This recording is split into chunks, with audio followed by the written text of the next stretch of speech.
Ahora sí, estamos el 29 de marzo, ya estamos, ahora está empezando el 27 de Adar Bet, ya estamos cerquita de empezar el mes de Nisan, el mes de Pesaj, así que vamos a empezar con este segundo encuentro de estudio de Talmud. Empezaría preguntando, o fijándome si alguno tuvo alguna duda o algo que no se entendió la vez pasada, ¿sí? Donde estuvimos viendo algunas cosas básicas de lo que tiene que ver con el Talmud y su estructura, pero también estuvimos estudiando un poquito, un pequeño ejemplo, ¿sí? Algo que puede ser una aproximación al Talmud, que fueron algunas líneas que vimos sobre esta cena compartida entre dos rabinos y aquello que fueron charlando entre ellos. ¿Okay? ¿Hay que comentar o preguntar algo antes de empezar? Creo que la clase estuvo muy clara. De hecho, por ahí cuando ocasionalmente leía, nunca sabía lo que significaba la vocal. Después de la clase de la semana pasada, bueno, hoy me queda claro. No creo que estuvo realmente muy clara la clase. Ok. Bueno, eh, también estos detalles o cosas chiquitas también van apareciendo y cuando se van simplificando, se van aclarando, también van allanando un poquito el camino del conocimiento, así que está bueno. ¿Sí? Hoy vamos a estudiar algo distinto, otra parte del Talmud totalmente distinta, así que voy a empezar mostrando la presentación de hoy. Acá. Muy bien, háganme así con los dedos, por favor, si se está viendo bien. Perfecto. Bueno, en este segundo encuentro vamos a estudiar un fragmento que es del Tratado de Makot. Se me está viendo un poco trabado, pero se me escucha, ¿no? Se me escucha. Eh, no aguantar tanta tecnología. Makot, ¿sí? De hecho ahora estamos cerca de Pesaj, una Macá. En Pesaj, por ejemplo, consideramos una Macá. Me voy a sacar un cachito de la pantalla, así le cierro algunas cosas de la compu y a ver si funciona un poquito mejor. Una Macá en Pesaj es una de las plagas, ¿sí? Decimos Eser Makot, las 10 plagas sobre Egipto. Bueno, y justamente en este caso Makot tiene que ver no con plagas, sino con castigos, ¿sí? Makot está dentro de toda una serie de cuestiones legales en el judaísmo que tienen que ver con el derecho, podríamos decir, penal, ¿sí? Aquellas cosas que son penalizadas por distintas transgresiones y que en su mayoría tienen que ver con cuestiones sociales, ¿sí?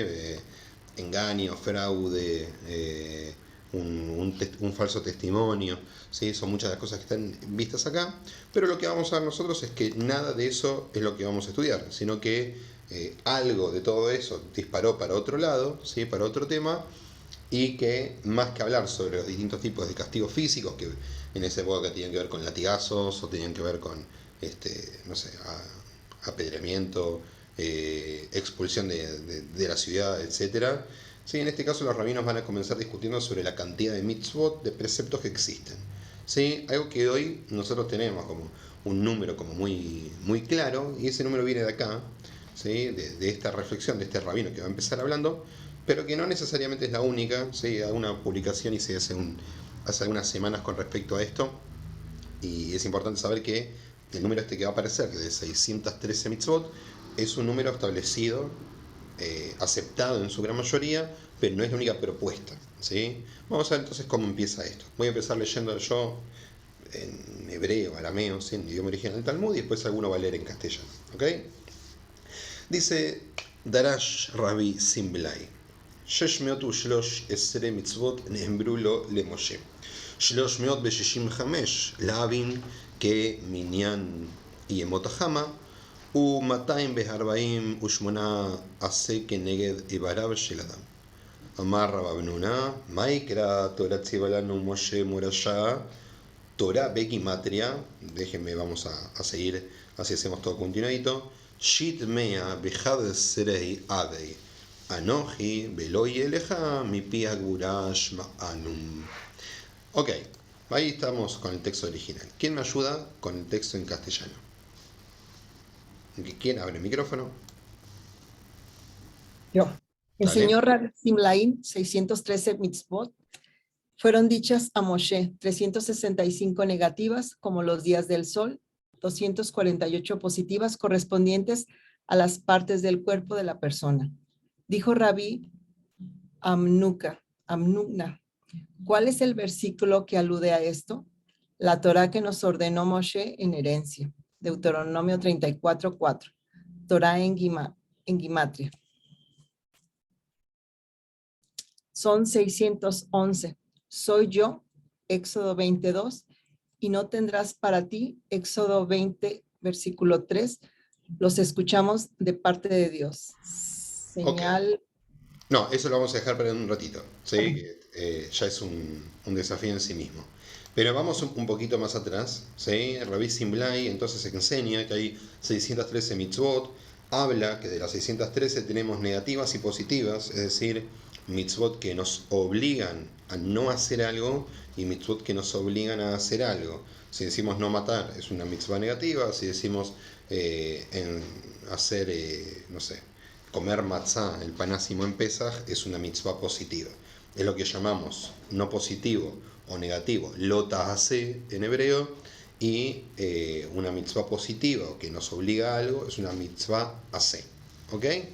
Y este es como el número tradicional, 613, 365 negativas, y acá lo toma como los días del sol, es decir, el año solar, y las 248 que se corresponden para Rabbi Simlai con todas las partes que hay en el cuerpo humano. ¿Sí? Es un número que la tradición judía siempre lo toma así de esta manera. Después tenemos que preguntarle a un médico a ver si realmente es ese número, pero 248 se toma como cada uno de los fragmentos del cuerpo. ¿Ok? Entonces a Rabbi Simlai le responde Rabbi Amnuna. ¿Sí?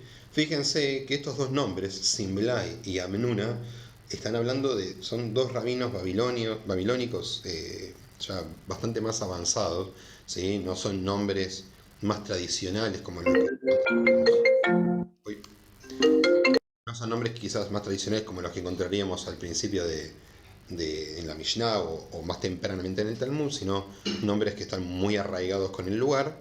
Entonces, ¿qué le dice Rabamnuna? Le dice, Maikra, ¿por qué está dicho? O sobre qué versículo estamos hablando para entender esto que estás diciendo. ¿De dónde sacamos esto? Y dice, Torah Tzibalanu Moshe Morashá. Sí, es un versículo muy famoso. De hecho, algunos dicen que es el primer versículo que hay que enseñarle a un niño cuando es chiquito. ¿Sí? Que dice, en total dice, Torah Tzibalanu Moshe Morashá Kilat Yaakov. ¿Sí? La Torah que nos ordenó Moshe es herencia de la congregación de Jacob. ¿Ok? Entonces, ¿qué sale de acá? De acá sale la palabra Torah.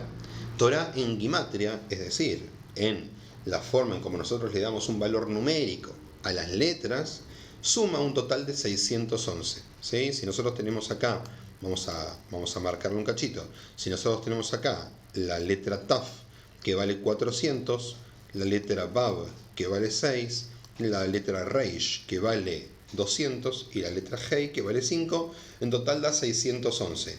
Noten que ninguna de las puntuaciones suma para este tipo de cuentas, solamente las letras formales, ¿sí?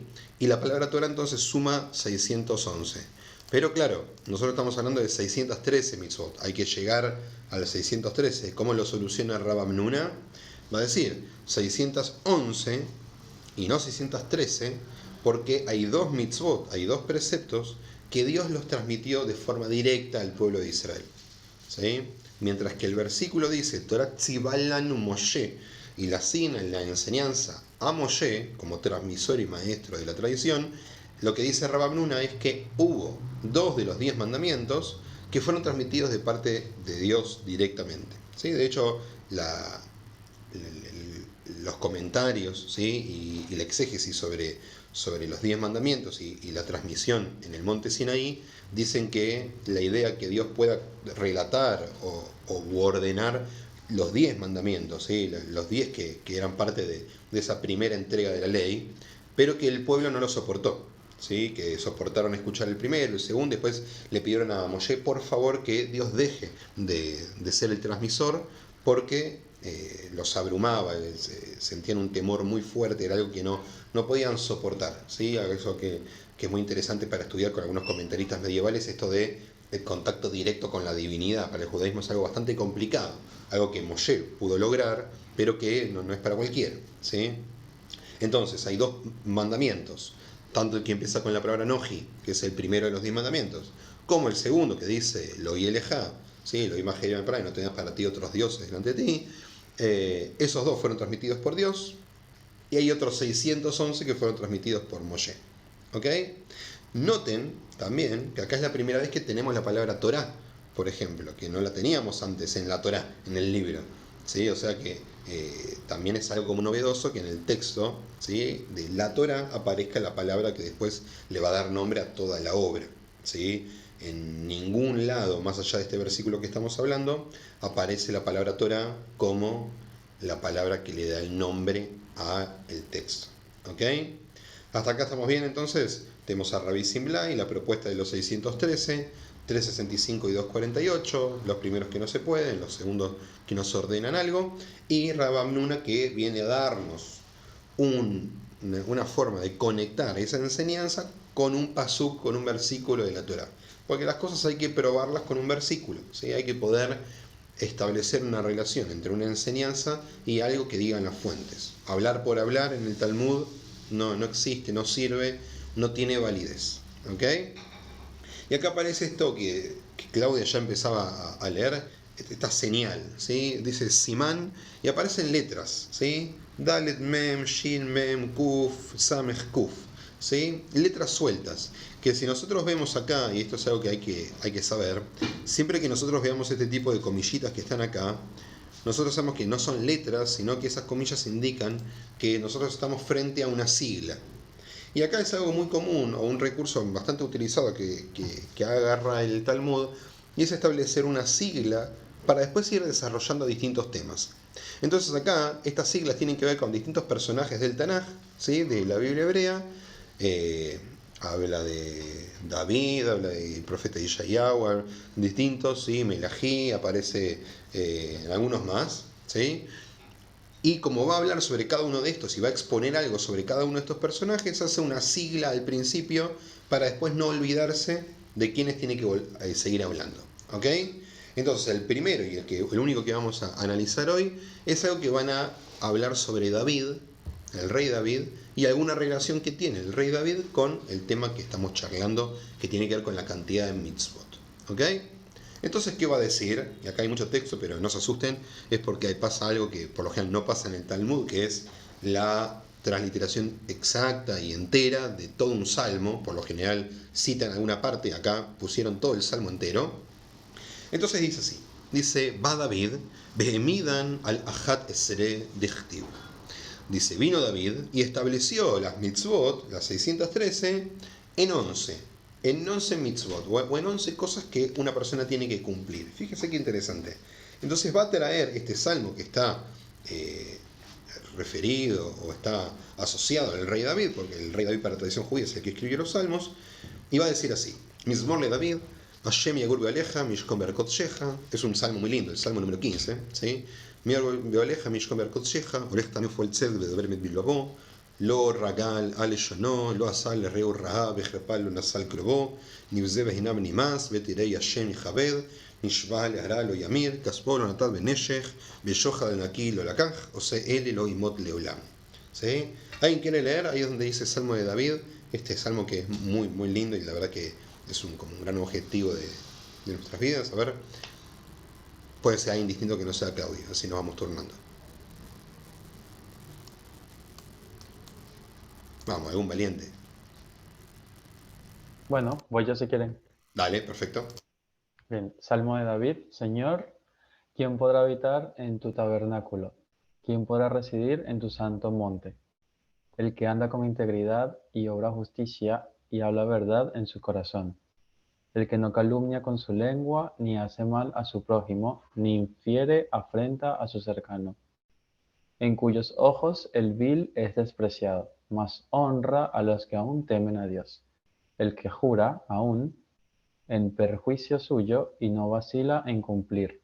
El que no da su dinero a usura ni toma cohecho contra el inocente. El que hace estas cosas no tropezará jamás. Ok, bueno, es un salmo, como dije, muy interesante, ¿sí? Donde claramente establece un camino, ¿sí?, que tiene una recompensa. Tiene como dos recompensas, al principio en forma de pregunta y al final en forma de afirmación. Al principio ¿quién podrá habitar en tu tabernáculo? Es una frase muy, muy llamativa, muy, muy linda. ¿Sí? Mish con Bear Kodsheje, también en tu santo monte. Y al final habla de aquel que no tropieza. ¿Ok? O sea que habla de una recompensa futura, pero también de algo que nos va pasando en el interín mientras vamos viviendo. Y establece 11 características que tiene que tener una buena persona. ¿Sí? Fíjense que si nosotros contamos, tenemos 11 características, ¿sí?, que establece el rey David. Y entonces ahí es de donde los rabinos hacen la conexión y dicen, bueno, David está diciendo que quien cumple estas 11 cosas es como si cumpliese con toda la Torah, con todas las mitzvot, con las 613. ¿Qué va a hacer ahora el Talmud? Va a empezar a desarrollar cada una de estas para establecer o contarnos a qué se refiere con cada una, porque tampoco significa que sea algo tan sencillo. Entonces, por ejemplo, dice, Olech Tamim ze Abraham, dichtiv, italech lefanai behye Tamim. Pohel tzedek kegon Abba Hilkiau, bedober emet bilbabo kegon Rab Safra. ¿Sí? Y fíjense que acá justamente lo que va haciendo es ir seleccionando o citando cada partecita, ¿sí?, del salmo que leímos recién, obviamente dibujando con el cosito este, soy muy bueno, y va asignándole algún tipo de personaje o alguna situación a la que se refiere, ¿sí?, el texto. Entonces, empieza diciendo, Olej Tamim, el que camina, el que anda con integridad. ¿A quién se refiere? Se refiere a Abraham, el patriarca. Porque está dicho, y acá lo linkea con un pasú, con un versículo para darle entidad al texto, dice, Italech lefanai veye tamim, en la segunda parte del principio, el capítulo 17 del libro de Bereshit, libro de Génesis, que dice, encamínate delante de mí y sé íntegro. ¿Sí? Fíjense que aparecen las dos expresiones, tanto Italech, encamínate, Italech es como Oleg, y al final toda la palabra tamim, tam significa íntegro, simple, ¿sí?, que es una de las cualidades más lindas que puede llegar a conseguir una persona. Entonces, ¿a quién se refiere Oleg tamim? A Abraham. ¿Ok? Acá tenemos el primer ejemplo. El segundo dice Pohel Tzedek, que con Abba Hilkiau. Abba Hilkiau, un personaje que van a explicar los sabios, que no tenemos mayor información de él, dice una persona que siempre eligió seguir trabajando y seguir obrando, ¿sí?, a pesar de distintas circunstancias o situaciones, como nunca frenar su estudio, sino todo lo contrario, como seguir adelante. ¿Ok? Bedober emet bilabo, aquel que habla verdad en su corazón. Rab Safra, ¿sí?, lo ponen como ejemplo. Rab Safra, de vuelta, el Talmud no nos da más información. Acá necesitamos de los comentaristas que linkeen, que conecten, que hagan hipervínculos, podríamos decir hoy, entre este texto que aparece como incompleto y otras partes del Talmud, donde se nos cuenta, por ejemplo, quién es Rab Safra. En otra parte del Talmud se cuenta que Rab Safra estaba leyendo el Shema Israel, estaba orando, estaba rezando, estaba muy concentrado en su plegaria y no podía interrumpirla porque no está permitido. Él estaba entonces haciendo esta plegaria, una persona viene y le quiere comprar un elemento, ¿sí?, algo que tenía él. Como Rab Safra no contesta, la otra persona entiende que no está de acuerdo con el valor que este comprador, posible comprador, estaba proponiendo. Entonces este comprador empieza a elevar el precio, ¿sí?, más y más y más, porque ve que Rab Safra no le contesta, entonces piensa que está en desacuerdo con la oferta, hasta que en un momento Rab Safra termina de hacer el Shema Israel, termina de rezar y le dice, no, tranqui, voy a aceptar la primera oferta, ¿sí?, lo primero que me dijiste cuando entraste. Después no te respondí porque yo estaba haciendo otra cosa y no podía interrumpir. No puedo, de alguna manera,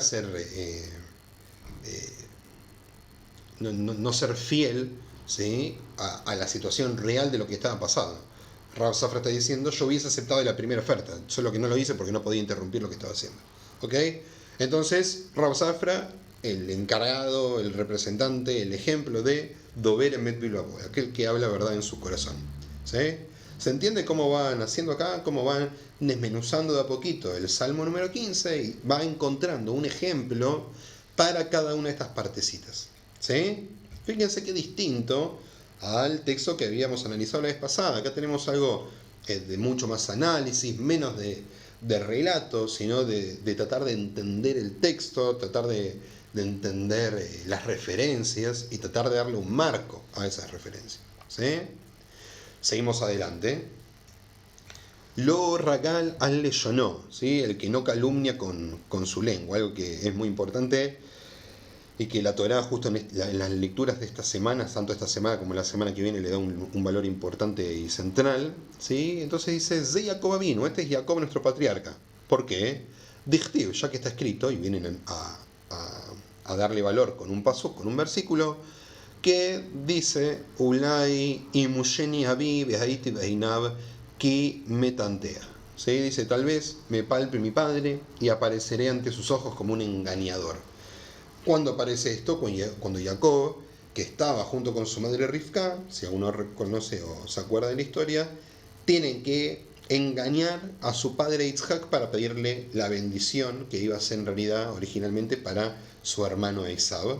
¿Sí? Entonces acá vemos a un Jacob que intenta alejarse del engaño. ¿Sí? Después, bueno, podemos discutir, al final termina engañando a su padre, pero hay una intención o un reconocimiento de que él tiene que evitar el engaño. ¿Sí? Quedó como el paradigma del que no calumnia con la lengua. Lo asale reeurra, ni hace mal a su prójimo. ¿Sí? Y acá es interesante porque fíjense cómo dice en hebreo. Dice, Shelo yarad le umanut javero, aquel que no cae o no desciende de la humanut, del oficio, de la profesión, ¿sí? Podríamos decir, de su compañero, de los negocios también, como puse acá. Es decir, ni hace mal a su prójimo es entender que uno tiene que progresar, pero entender dónde está el límite cuando se trata de hacer algo que podría hacerle daño al otro. ¿Sí? Al otro también le tiene que ir bien, no solamente a mí. Entonces tiene que haber algún tipo de balance entre mi propia situación personal y como yo tengo que estar bien, pero también del otro lado que la otra persona también pueda progresar. ¿Sí? Vejer palo nasal crobo, ni infiera frente a su cercano. Acá tiene que ver con los cercanos, se refiere a los familiares. ¿Sí? Y fíjense cómo dice, Ze a mekarev et krobab. Fíjense que las palabras se parecen, mekarev y krobab. Karov significa cercano, pero también significa un pariente, ¿sí? alguien cercano. Entonces dice, este es el que acerca a sus cercanos. ¿Qué dice entonces? Los sabios van a interpretar estas palabras, van a decir, una persona que se haya visto humillada por alguien cercano a él, por un familiar, por ejemplo, y que la respuesta a esa humillación o a esa situación que puede ser un poco penosa o un poco angustiosa, no es el alejamiento, sino todo lo contrario, acercar, ¿sí? Poder establecer como un camino de retorno, de arrepentimiento para la otra persona, para que eso que sucedió pueda haberse solucionado. ¿Sí? ¿Cómo estamos hasta acá? ¿Van siguiendo cómo viene? ¿Sí? Ok. Nibze Beinam ni más, en cuyos ojos el vil es despreciado. Sí, algo que a veces es difícil, porque ser bueno o malo es una cosa, pero poder entender que la persona que está haciendo algo malo no tenemos que estar cerca. ¿Sí? Y el ejemplo que ponen acá es un ejemplo bastante particular. Dice: Zehizkiyahu Amelech Shegirei Atzmot Aviv Bemitash el Jabalim. Es el rey Hizkiyahu, un rey del reino de Israel, cuyo padre, ¿sí? el rey Ahaz, un rey muy malvado, ¿sí? para la tradición judía, para el Tanaj. Entonces Hizkiyahu, ¿qué es lo que hace? Arrastró los huesos de su padre en una cama con cuerdas. ¿Okay? Como que, aunque era su padre, no le dio grandes honores, sino que lo trató como una persona vil como era. ¿Sí? Bueno, está claro que hay ciertos personajes en Tanaj que en la tradición judía van quedando como muy buenos y muy malos. Acá tenemos un padre y un hijo que son totalmente opuestos. Hizkiyahu considerado muy bueno, como acá el paradigma del que ve mal a los que hacen las cosas mal, y su padre Ahaz el que hace todo mal, ¿sí? y tiene que ser despreciado. Betereya Hashem y Javed, y a los que temen a Dios es a quienes honra. Y habla de Ze Yoshafat, Melech Yehudá, Yoshafat que fue un rey de Yehudá, del reino del sur, ¿sí? de cuando estaban divididos los dos reinos. Dice, "Beshá sheya roe talmid jajam", en momentos donde veía a un talmid jajam es una expresión en la Mishnah y más que nada en la Gemara, en el Talmud, que técnicamente es un alumno sabio, ¿sí? Pero talmid jajam siempre puede ser un rabino, ¿sí? De hecho, los rabinos se supone que siempre tienen que seguir estudiando. Por lo general siempre son considerados alumnos toda su vida, ¿sí? Talmid jajam no es un alumno avanzado. Estamos hablando de una persona que realmente sabe mucho. Entonces, cuando Yoshafat se encontraba con uno de estos, Ayaomed Mikisó se levantaba de su trono, dice, Mejabko, lo abrazaba, Umenashko, le daba un beso, Becorelo, Abi, Rabí, Marí. Mi padre, mi maestro, mi señor, ¿sí? Toda una cantidad de honores que le daba a una persona que consideraba realmente sabia. Y fíjense que acá no estamos hablando de sabiduría en la cita textual del Salmo, estamos hablando acá de temor a Dios, que es un concepto muy fuerte en el judaísmo y que tiene que ver con un temor reverencial a Dios, donde nosotros, a partir de lo que nosotros entendemos de Dios y entendemos de la obra de Dios y entendemos de nuestra relación con Dios, lo que se produce es una doble sensación de amor a Dios, pero de temor, ¿sí? De temor que tiene que ver con un reconocimiento muy fuerte del rol que ocupa Dios en la creación, ¿sí? Entonces, cuanto uno más sabe, cuanto uno más estudia, más desarrollada tiene esta cualidad de ser temeroso de Dios, lo que se llama Irat Shamaim, el temor al cielo, que de vuelta no es miedo, ¿sí? Es un temor reverencial, es algo muy interesante para estudiar otro día, y en este caso el paradigma de quien honra a este tipo de personas es Yehoshafat, ¿ok? Vamos avanzando. Nishvale Aralo y Amir, el que jura aún a veces en su perjuicio, algo que la verdad es muy difícil muchas veces, ¿sí? Y habla de Rabbi Yohanan, dice que Rabbi Yohanan, de amar Rabbi Yohanan, Ehebe Tahanit Sheabo Lebeiti. Dice, haré el ayuno hasta que vuelva a mi casa. Pone el ejemplo de Rabbi Yohanan, que en determinado momento decidió un ayuno que se había establecido para él mismo, decidió estirarlo un poco más hasta llegar a su casa. Es decir, que eligió algo que quizás no le convenía tanto, que era dejar de comer más tiempo del necesario, pero hacerlo cuando llega a su casa para cerrar el ayuno de la mejor manera, ¿sí? Entonces, que a veces uno tiene que jurar o tiene que hacer algún tipo de promesa que puede llegar a ser no beneficiosa para uno mismo, ¿sí? Es otra de las cualidades que resalta el rey David entonces. Caspó lo natan beneshech. Caspó su dinero, lo natan no da beneshech significa bien como neshijá. Muchas veces tiene que ver justamente con morder algo de las propiedades del otro. Si uno da y exige más de lo que dio, ¿sí? O sea que exige con intereses lo que tenía el otro, ¿sí? Como aprovecharse de la situación. Es algo que no está judíos, ¿sí? No está permitida la usura, los intereses cuando se habla de dos judíos. Es un tema que es para otro día, porque obviamente hoy me dirán ustedes, bueno, pero puede haber un banco o una casa de préstamos que la maneja un judío y le presta a judíos y no pasa nada con eso. Bueno, es un tema más complejo de lo que aparenta, pero fíjense lo que dice acá. Afilu berribit goy, incluso cuando uno da interés a un no judío, algo que para la Torá en realidad está permitido, esto de dar y exigir interés a un no judío, ¿sí? La Torá lo permite, no lo deja con un judío, pero sí lo permite con un no judío, ¿ok? Acá dice que si queremos hacer bien las cosas no lo hacemos ni con uno ni con otro, ¿sí? Más allá de lo que está permitido. Y es algo lindo porque no se queda solamente en los límites de la ley, sino que intenta ir un poco más allá con el ejemplo, ¿sí? El ejemplo es el que realmente hace las cosas bien, ¿está? Y dice, Beshohad al naquilo la caja, ni toma cohecho contra el inocente, ¿sí? Como Rabbi Ishmael, hijo de Rabbi Yossi, que con Rabbi Ishmael ve Rabbi Yossi, que también se relata de él un ejemplo en el cual Rabbi Ishmael no trata de aprovecharse de un inocente, sino que todo lo contrario. Shohad también es lo que le decimos al soborno, ¿sí? Entonces algo que está prohibido para la Torá, en el libro de Vaikra, justamente el libro levítico, que es tomar soborno, porque el soborno daña a las personas, y bueno, creo que todos vivimos, no me acuerdo si hay alguno que está por afuera, pero en todo lado del mundo hay corrupción, y por lo general la corrupción tiene que ver con algún tipo de dinero que es mal habido, y justamente no ser partícipe o no ser, ¿cómo se llama?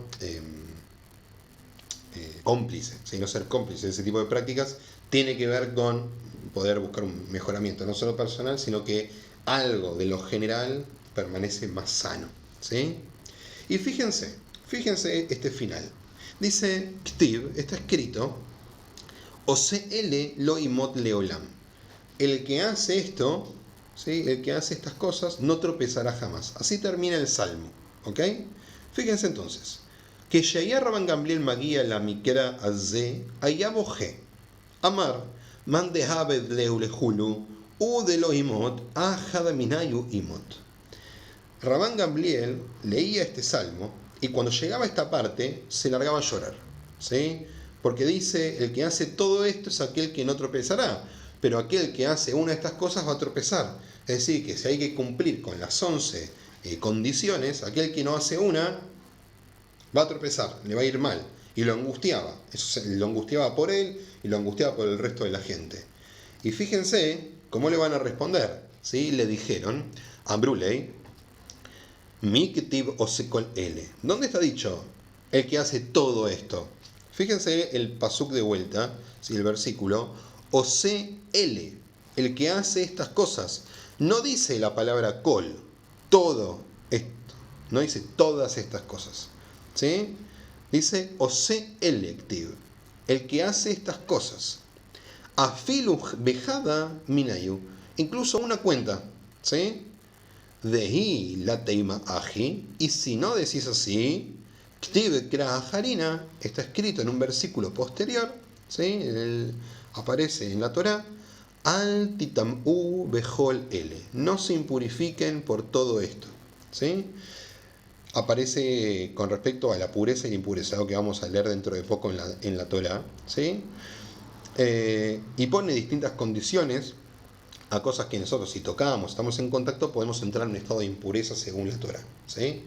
Entonces, fíjense porque le dicen así estos rabinos a Rabban Gamliel, le dicen de ila teima aji, y si no decís así, es decir, nosotros te estamos diciendo que el pasuk, el versículo, no dice todo esto, dice el que hace estas cosas, pero incluso si dijera todo esto, podemos entender que no necesariamente nos está pidiendo que cumplamos con todo, sino que al menos cumplamos una cosa.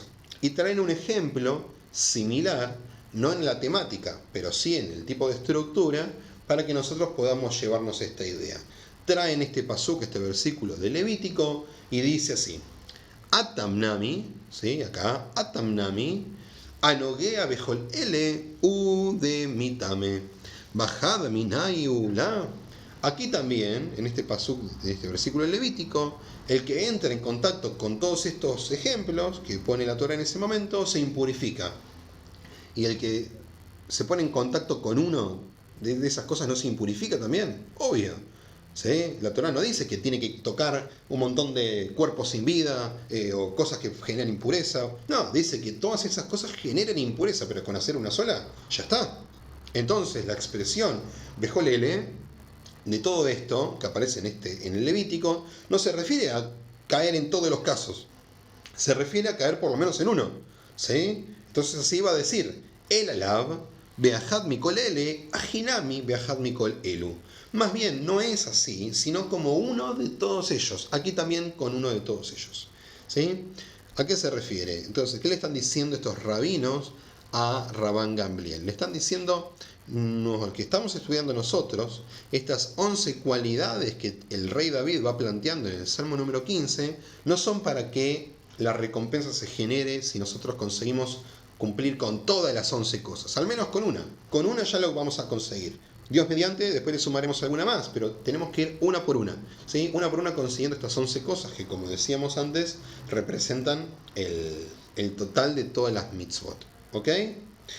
Fíjense entonces, vamos a dejar de compartir, ¿sí? Hoy vamos a hacer un poquito más cortito, así podemos ir como procesando a poco lo que vamos viendo, pero quiero que hagamos como un pequeño resumen de lo que hicimos hoy. La vez pasada nosotros estuvimos trabajando con un relato de dos rabinos que están en el mismo lugar, en el mismo momento, charlando y compartiendo distintos tipos de reflexiones o relatos. Acá tenemos algo totalmente distinto. Acá tenemos los dichos de un rabino, ¿sí? Que por el contexto, por lo que se entiende, están en una casa de estudio, es decir, están compartiendo un momento de estudio como tal, y entonces lo que están haciendo es compartir distintas reflexiones. A partir de esto, Rabbi Simlai, que es el primer rabino, establece un número para las mitzvot, otro rabino complementa lo que él dice, que es Rabba Menuna, diciendo esto de que Torah es igual a 611 y las dos mitzvot, los dos preceptos que Dios transmitió directamente al pueblo de Israel.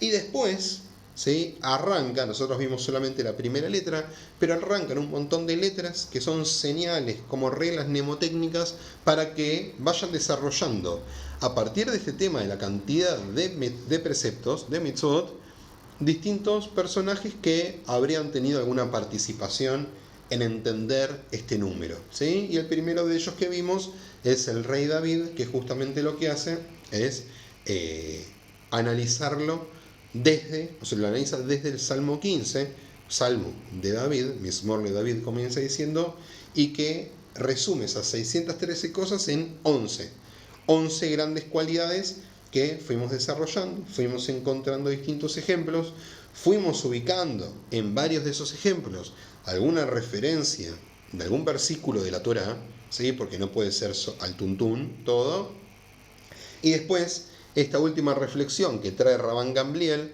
sobre si se refiere o no se refiere al cumplimiento de todo, o si se refiere al cumplimiento al menos de una de las partes, ¿ok?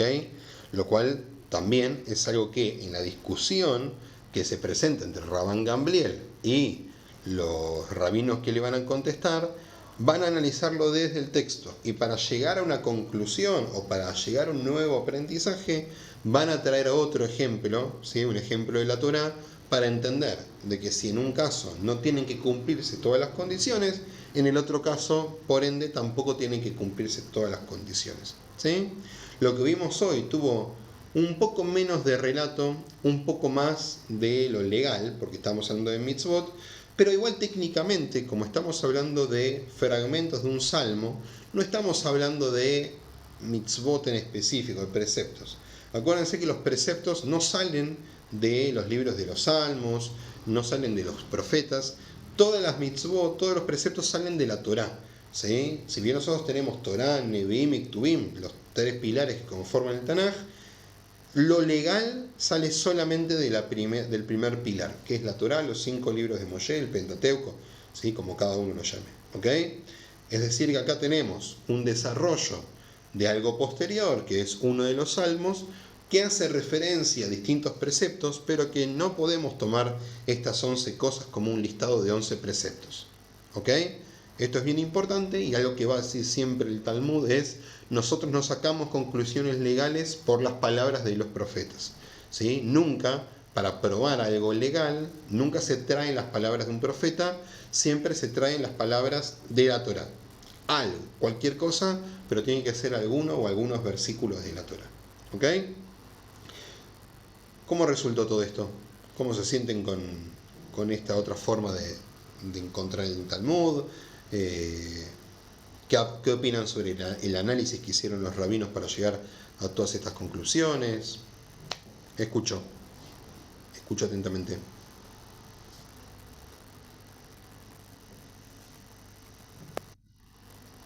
Yo en lo personal, varios momentos había leído el Salmo 15 y no me imaginaba, a la hora de desmoronarlo como lo hiciste hoy, que tuviera tanta enseñanza. Realmente vuelvo a lo mismo. Muchas veces he leído el Salmo y hoy me sorprende ver pues todo lo que renglón a renglón trae como enseñanza.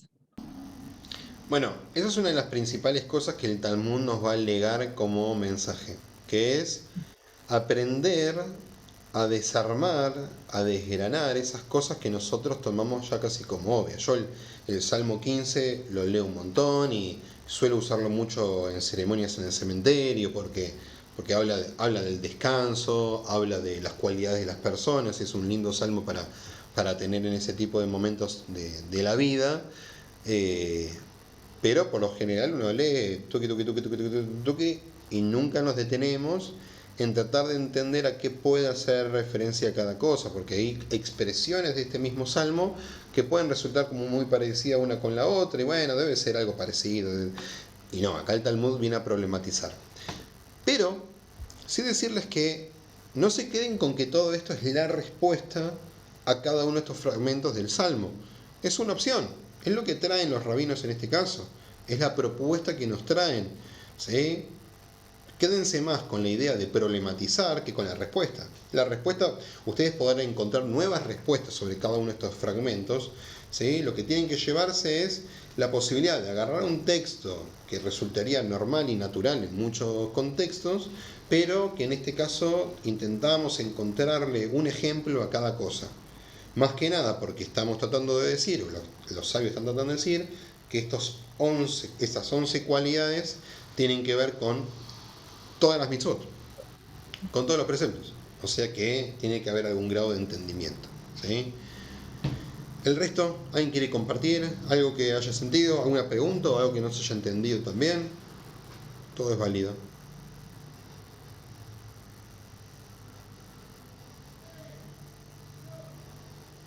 Bueno, entonces, hoy vamos a dejar acá, ¿sí? Vamos a terminar estudiando esta partecita. Vamos a tratar la semana que viene de ir para otro lado, tratar de encontrar algo que sea menos reflexivo, ¿sí? En términos de lo ético-moral y un poco más alágico, es decir, tratar de ir a una discusión donde los sabios vayan tirándose entre ellos argumentos para llegar a algún tipo de conclusión sobre algún tema legal, ¿sí? Y así ir descubriendo otra forma del contenido que encontramos en el Talmud, ¿ok? De vuelta, nosotros estamos yendo por distintos ejemplos de cosas que podríamos encontrar en el Talmud. El Talmud es una obra extensísima, muy compleja, que tiene muchos tipos de expresiones distintas, porque además fue compilado a lo largo de siglos. Y imagínense ustedes ahora compilando un texto donde está hablando alguien de la década del 70 del siglo pasado y alguien del 1720.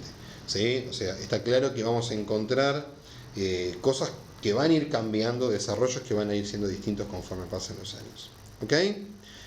Bueno, gente, lindo estudiar hoy. Nos encontraremos la próxima. La grabación de hoy la voy a subir mañana, así cualquiera que quiera revisar esto va a poder hacerlo y llegamos fresquitos al próximo martes. Gracias, Eliezer. Que tengan una linda semana y nos vemos la próxima. Saludos. Gracias, igual, chao.